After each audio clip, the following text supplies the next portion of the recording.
Un mois après sa survenance, l'érosion apparue à la suite de la pluie diluvienne du 4 au 5 avril dernier à l'entrée de la cité de Kassangoulou a été stabilisée à 90% et le travail se poursuit.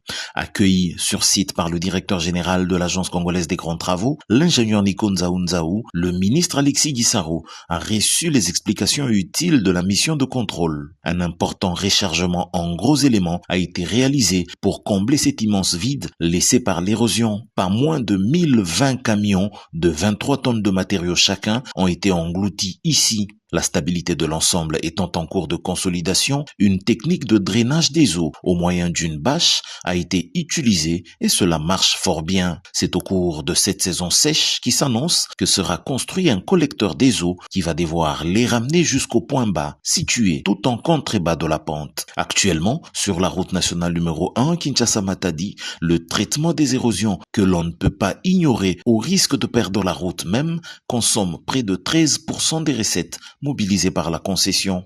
C'est énorme et cela doit changer, notamment grâce à la prévention. L'Agence congolaise des grands travaux prévoit pour commencer, lors de cette saison sèche, une reconnaissance à pied, mètre après mètre, de l'ensemble de la route de Kinshasa jusqu'à Matadi pour identifier les points névralgiques et déclencher des interventions qui seront moins coûteuses tant que les érosions ne se seraient pas encore manifestées. Sur son chemin de retour, le ministre Guissaro a visité le chantier de stabilisation de la route bypass qui a également subi une menace de coupure non loin de sa rencontre avec l'avenue Elengessa. Ce chantier est à charge de l'office de route. Un peu plus tôt dans la journée, il est allé voir dans la commune de Selembao une autre menace de coupure de l'avenue ex-24 novembre. Toutes ces menaces de coupure des routes sont la conséquence d'un mauvais drainage des eaux, notamment à cause du bouchage des caniveaux avec des déchets ménagers ou encore des constructions sur des zones non aedificandi.